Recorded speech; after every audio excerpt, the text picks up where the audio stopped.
सुप्रभात बच्चों, मैं मीनाक्षी शर्मा रेजोनेंस पीसीसीपी से संस्कृत फैकल्टी। आज हम लोग जो है हमारा जो व्याकरण का जो टॉपिक है अव्यय, उसका अध्ययन करेंगे। आप लोगों ने अव्यय शब्द 6th क्लास में या 7th क्लास में ये जो टॉपिक की शुरुआत होती है हमारी, तो हम कक्षा 6 में भी इसको पढ़ते हैं और कक्षा 7th में भी पढ़ते हैं। आगे भी जो हम चैप्टर पढ़ते चले जाते हैं तो वो चैप्टर में बहुत संख्या में आपको ये अव्यय वाले जो है अव्यय शब्द जो है वो आपको मिल जाएंगे। तो अब अव्यय होते क्या है, तो हम पहले उसके बारे में जान लेते हैं कि अव्यय होते क्या हैं और कौन कौन से अव्यय होते हैं। अव्यय की संख्या तो हम निश्चित नहीं कह सकते, तो जितने हमारी जो क्लास है 6th और 7th उसके हिसाब से हम लोग यहाँ पर उनका अध्ययन करेंगे। तो आज का जो हमारा टॉपिक है वो है अव्यय प्रकरणम। ठीक है, जैसा कि टॉपिक का नाम आप लोगों को सामने दिखाई दे रहा है स्क्रीन पर, तो सबसे पहले तो अव्यय को पढ़ने के लिए अव्यय जो शब्द है उसको हम समझ लेते हैं कि अव्यय जो शब्द है, ये शब्द जो है दो शब्दों से मिलकर के बना हुआ है। एक तो है अ, जो कि उपसर्ग भी हम इसको कह सकते हैं, और एक है हमारा व्यय।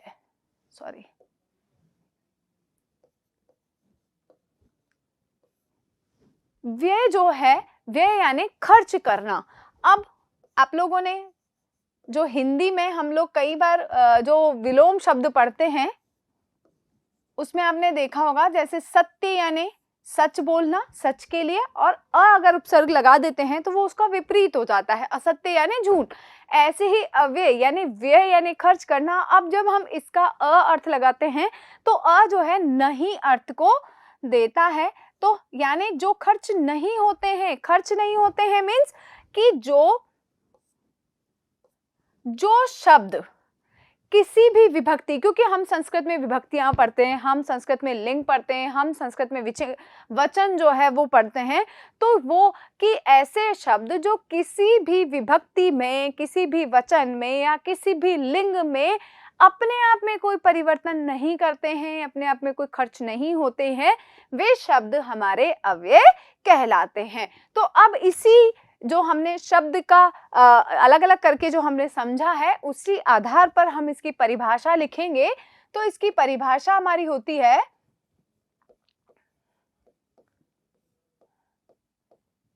वे शब्द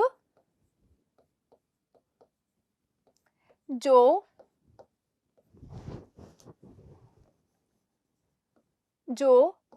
किसी भी विभक्ति, जो कि आप लोगों ने पढ़ा ही होगा, संस्कृत में हमारी 7 विभक्ति और एक संबोधन होता है। जो किसी भी विभक्ति, किसी भी वचन अर्थात तीनों वचन, किसी भी वचन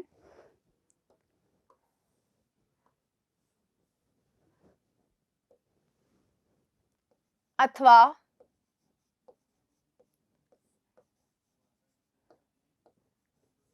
किसी भी लिंग में, लिंग भी हमारे संस्कृत में 3 होते हैं, स्त्रीलिंग, पुल्लिंग और नपुंसकलिंग, यानी विभक्तियां प्रथमा, द्वितीया, तृतीया, चतुर्थी, पंचमी, षष्ठी, सप्तमी और संबोधन। और वचन की बात करें एक वचनम, द्विवचनम और बहुवचनम। लिंग की बात करें स्त्रीलिंग, पुल्लिंग और नपुंसकलिंग। तो अथवा किसी भी लिंग में परिवर्तित नहीं होते, उन्हें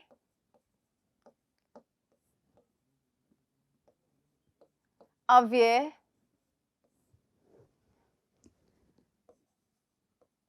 कहते हैं। तो ये हमारे हो गए अव्यय, यानी वो उनका जो रूप होता है वो रूप में कोई परिवर्तन नहीं होता, वो वैसे के वैसे ही रहते हैं, चाहे वर्तमान काल की क्रिया हो, वर्तमान काल की हो, भूतकाल की हो या भविष्य काल की, या फिर एक वचन हो, द्विवचन हो या बहुवचन हो, प्रथमा विभक्ति हो, पंचमी विभक्ति हो, कोई सी भी विभक्ति हो, वो वैसे के वैसे ही रहते हैं। तो इन्हें हमने अव्यय का पहले तो जो है उनको अलग अलग करना कि किस तरीके से ये कैसे बना है ये शब्द, फिर इसकी परिभाषा हम लोगों ने पढ़ी। अब अव्यय कौन कौन से हैं हम उनको पढ़ लेते हैं। तो हमारा हम यहाँ पर अब जो कक्षा 6 और कक्षा 7 क्लास में जो अव्यय हमारे हैं, हम पहले उनके बारे में, यानी अव्यय तो हमारे 8, 9, 10th में भी पूछे जाते हैं, लेकिन क्योंकि वहां पर उनके प्रकारों का विवरण नहीं होता है यहाँ पर 6, 7 पे, तो हम सीधे यहाँ पर अव्यय कौन कौन से वो हम पढ़ लेते हैं। ज़्यादा से ज़्यादा कोशिश करेंगे कि ज़्यादा अव्यय हम लोग यहाँ पर ले पाएं, ताकि आप लोगों को उनके अर्थ आ जाएं और वो जो हैं आपके क्लास जब आप चैप्टर पढ़ो तो उसमें आपको उनसे मदद हो सके अर्थ करने में। तो अब हम यहाँ पर अव्यय और उनका अर्थ जो है वो यहाँ पर लिखेंगे। तो देखिए, एक तरफ हम लिख देते हैं अव्यय,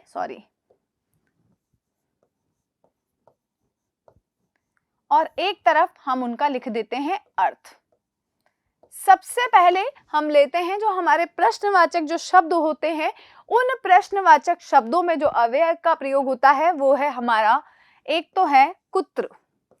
कुत्र का मतलब होता है कहाँ।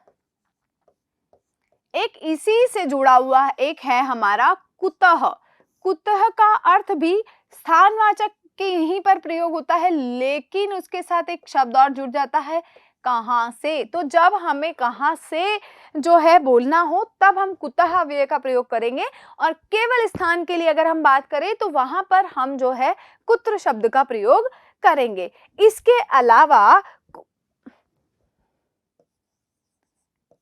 कुत्रापि, अब देखो कुत्र ऊपर भी आया है, इसमें अपि अव्यय एक और जुड़ गया है। तो कुत्र का मतलब जब हमने पढ़ा है कहां, और अपि का अर्थ होता है भी। तो हम अपि को अलग से भी पढ़ते हैं, हम सीधे पढ़ते चले जाते हैं ताकि देख लेंगे किसका कहां पर। तो एक अव्यय है हमारा कदा। कदा यानी कब।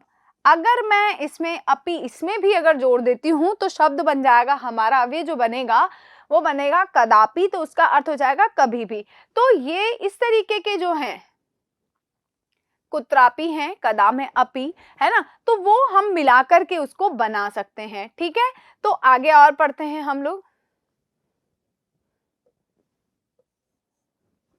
ये अब जैसे हम एक जैसे जो अव्यय अधिकतर प्रयोग होते हैं, जैसे कदा, तदा, तदा का अर्थ होता है तब। यदा, यदा यानी जब। सर्वदा, सभी। सर्वत्र, सभी जगह। ये स्थानवाचक में आ जाता है, सर्वत्र यानी सभी जगह। तो यदा, तदा, कदा, ठीक है, ये इस तरीके के अव्यय है, सर्वदा, सर्वत्र। ऐसे ही हम जो समय के लिए जब हम बात करते हैं, अद्य मीन्स आज, यानी जिसको अंग्रेजी हम टुडे कहते हैं, ठीक है। और अद्य के बाद हम करते हैं श्व। श्व होता है, श्व का अर्थ होता है हमारा कल, लेकिन आने वाला कल मीन्स टुमारो।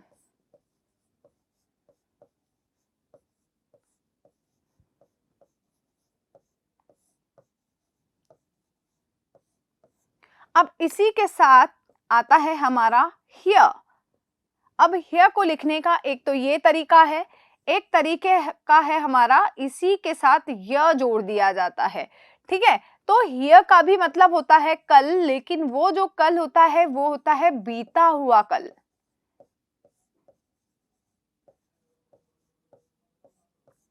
तो आज, कल और कल, ये दोनों भी हमारे जो है एक जैसे अर्थ को देते हैं, यानी एक टुमारो देता है, एक जो हियर वाला है वो यस्टरडे अर्थ को देता है। अब जैसा कि हमने यहाँ पढ़ा था सर्वदा, वैसे ही एकदा यानी एक बार,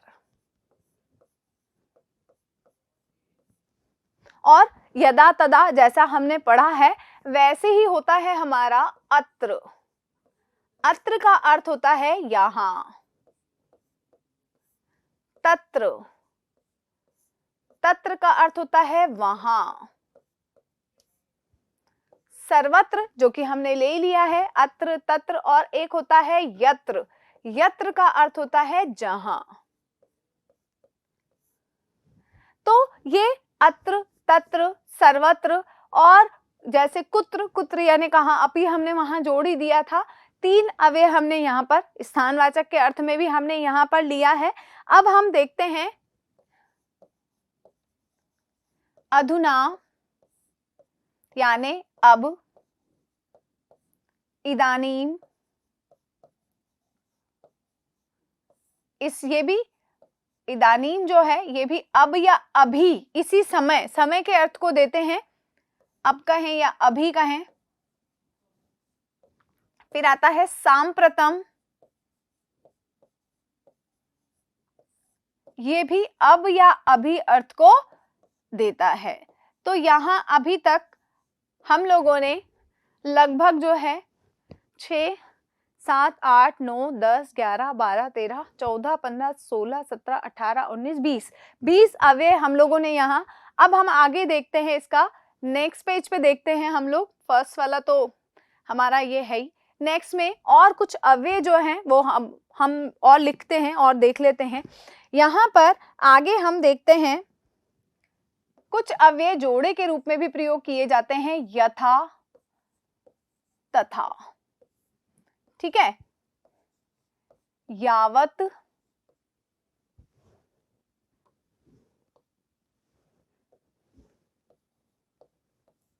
तावत,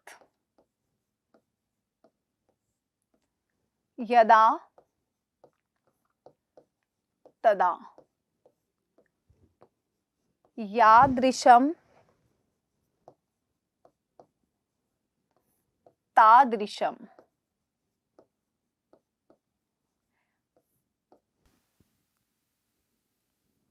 ठीक है, ये कुछ अव्यय हैं जो कि जोड़े के रूप में अधिकतर पूछे जाते हैं। तो जैसे यथा, तथा, यथा का मतलब होता है जैसा और तथा का मतलब वैसा। ये अलग अलग भी हम पढ़ सकते हैं, लेकिन अधिकतर जो इनका प्रयोग किया जाता है यद्यपि, तद्यपि, यद्यपि और तथापि, ये आपको अधिकांश जगह पर एक जोड़े के रूप में, यानी जब भी इनका प्रयोग किया जाएगा एक वाक्य में जो है एक साथ इनका प्रयोग किया जाता है। यावत का अर्थ होता है जब तक और तावत का होता है तब तक। यदा हमने वहां पढ़ ही लिया है, यदा यानी जब और तदा यानी तब। यादृशम यानी जैसा, यादृशम यानी जैसा, ये एक ही जैसे अर्थ को देता है। और तादृशम यानी भी वैसा। यद्यपि और तथापि, सॉरी, यद्यपि को हम यद्यपि अर्थ में ही देते हैं, सॉरी, यद्यपि को, और तथापि यानी फिर भी। भाई किसी ने ऐसा कहा फिर भी, तो यद्यपि यानी अधिकतर शब्द, इस अर्थ को, अधिकतर अर्थ को हम देंगे यहाँ पर यद्यपि, तथापि। तो यद्यपि को यदि, अपि, यदि और भी, हम ऐसा कहते हैं ना, फिर भी ऐसा, तो और भी अर्थ भी कह सकते हैं इसको। और भी, अगर हम इसको संधि विच्छेद करके पढ़ते हैं, क्योंकि यद्यपि शब्द बनता है यदि प्लस अपि। ठीक है, तो यदि प्लस अपि का अर्थ, यदि को यदि कहेंगे, अपि यानी भी, यदि भी, या ऐसा कह दे हम जब भी, तो वो भी अर्थ हमारा गलत नहीं होगा। ये पूरे वाक्य पर डिपेंड करेगा कि भाई इसके अर्थ का, कि इस शब्द को किस तरीके से प्रयोग किया जाए। ठीक है, आगे हम इसमें पढ़ते हैं इतस्ततः। अब इसको पढ़ने का कई जगह क्या होता है कि इसको अलग अलग भी, यानी ये जो स है ये विसर्ग में परिवर्तित हो जाता है और हम इसको इस तरीके से भी पढ़ते हैं। यानी इनको मिलाकर के अगर मैं कहूं, इतः का अर्थ होता है इधर और ततः का अर्थ होता है उधर, इधर उधर। ठीक है, फिर आगे हम जो है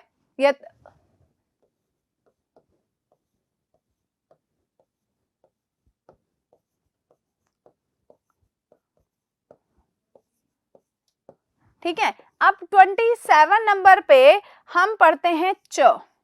आप लोगों ने अंग्रेजी में एंड शब्द पढ़ा होगा, वैसे ही यहाँ संस्कृत में च होता है और च का अर्थ होता है और। अब लेकिन इसका जब प्रयोग किया जाता है तो 2 या 3 वस्तुओं के बीच में हम कहते हैं ना, राधा, मोहन और सीता, या फिर पेन, पेंसिल और रबर। तो जब हम इनका तो और शब्द का प्रयोग करेंगे तो वहां हम बीच में करते हैं, लेकिन संस्कृत में जब हम इस अव्यय का प्रयोग करते हैं तब हम जो भी, जैसे हमने लिखा सीता, गीता, मधुच, तो हम इसका प्रयोग यानी जो अंतिम है उसके बाद में करेंगे। लेकिन जब इसका हिंदी अनुवाद हम करेंगे तो उसको हिंदी अनुवाद करते समय इसका अर्थ यहाँ पर आ जाएगा। ठीक है, तो च का अर्थ होता है हमारा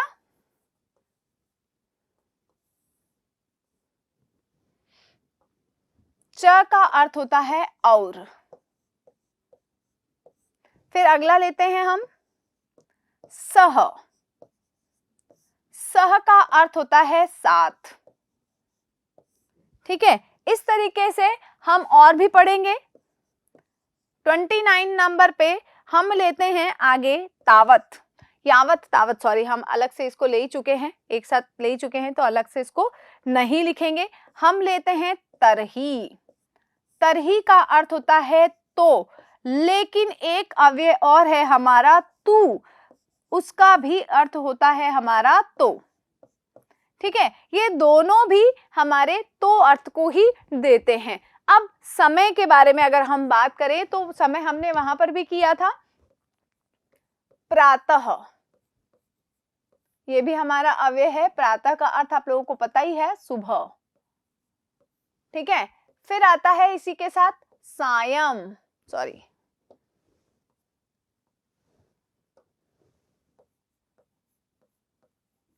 सायं का अर्थ होता है शाम। फिर आगे सायं के बाद हम लोग पढ़ेंगे, जैसे हम लोगों ने पढ़ा था, सॉरी हम लोगों ने वहां पर पढ़ा था श्व, ह्य, तो कल के लिए। जब हम परसों के लिए, तो परसों के लिए हम परश्वः अव्यय का प्रयोग करते हैं, इसका अर्थ होता है परसों यानी नेक्स्ट डे। कल के नेक्स्ट डे के लिए हम परसों का प्रयोग करते हैं। फिर है पुरा, पुरा यानी पहले, जैसे हमने कहा ना एकदा, वैसे ही पुरा शब्द का भी हम प्रयोग करते हैं। फिर उसके बाद सहसा, सहसा का अर्थ होता है अचानक।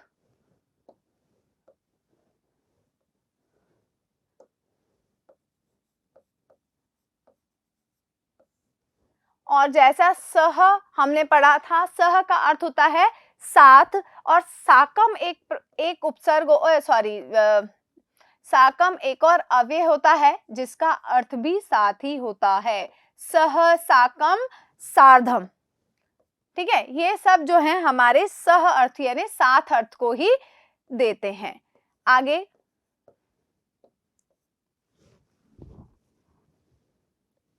एक सेकेंड, अतीव हम लोग पढ़ चुके थे, अतीव नहीं पढ़ा ना हमने। अगला अव्यय है हमारा अतीव।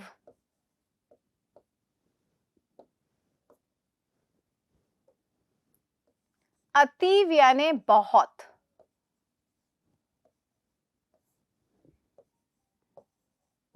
एक होता है भृशम, भृशम भी हमारा है, ये कहता है अत्यधिक।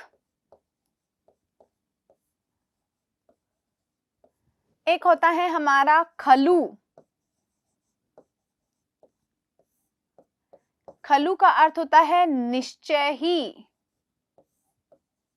और इसी के साथ जो नूनम अव्यय है ये भी हमारे इसी अर्थ को ही देता है, यानी इन दोनों का अर्थ हमारा एक ही है।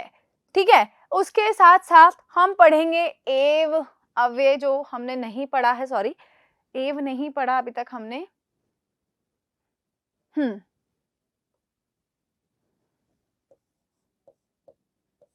अगला अव्यय हमारा एव। एव का अर्थ होता है ही, लेकिन जब एव के साथ या एव के जैसा ही आपको या तो बिंदी दिखे या म हलंत दिखे तो वो अव्यय होता है हमारा एवं।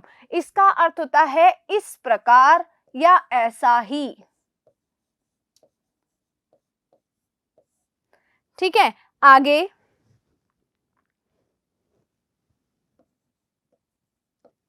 जो अव्यय पढ़ेंगे हम वो पढ़ेंगे अनवरत कहें या निरंतरम। अनवरत यानी लगातार। ठीक है, अब इसमें निरंतरम या अनवरत दोनों एक ही अर्थ को देते हैं, तो दो दो लिखने की हमें जरूरत नहीं है। आगे हम पढ़ते हैं धिक यानी धिक्कारना।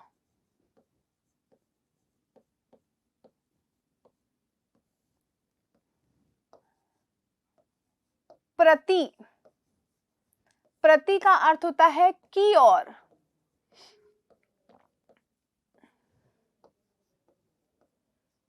अब प्रति के बाद परितः,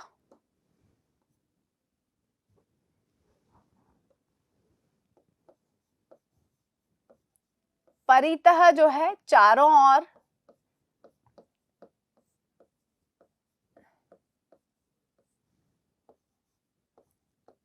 उभयतः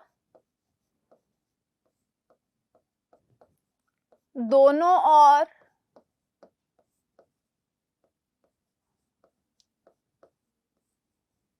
जैसे हमने पढ़ा था सर्वत्र में सभी ओर, है ना, ऐसे परितः यानी चारों ओर, उभयतः यानी दोनों ओर, शीघ्रम जल्दी। हम कभी भी इस शब्द का जो है शीघ्रम यानी जल्दी के अर्थ को जब हमें बताना हो तो हम शीघ्रम शब्द का प्रयोग करते हैं। जो फेमस यानी जो अधिक से अधिक प्रयोग होते हैं हम उन्हीं को ज्यादा से ज्यादा लेने की कोशिश कर रहे हैं। बिना का अर्थ होता है के बिना, यानी इसके बिना ये कार्य संभव नहीं है, तब हम जो बिना अव्यय है उसका प्रयोग करते हैं। आगे और देखते हैं हम मृषा। मृषा का अर्थ होता है झूठ। अनृतम शब्द का भी प्रयोग करते हैं, अनृतम शब्द का अर्थ भी झूठ ही होता है, यानी मृषा और अनृतम दोनों एक ही अर्थ को देते हैं। बही यानी बाहर। वैसे हमारे पूरे ये 50 हो चुके हैं, लेकिन थोड़ी जगह है, एक दो और लिख लेते हैं। बही यानी बाहर और अंतः यानी अंदर। ऊपरी यानी ऊपर।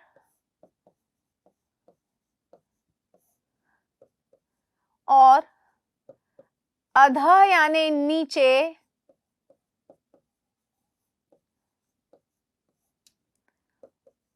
उच्चई, उच्चई का अर्थ होता है जोर से। और निचई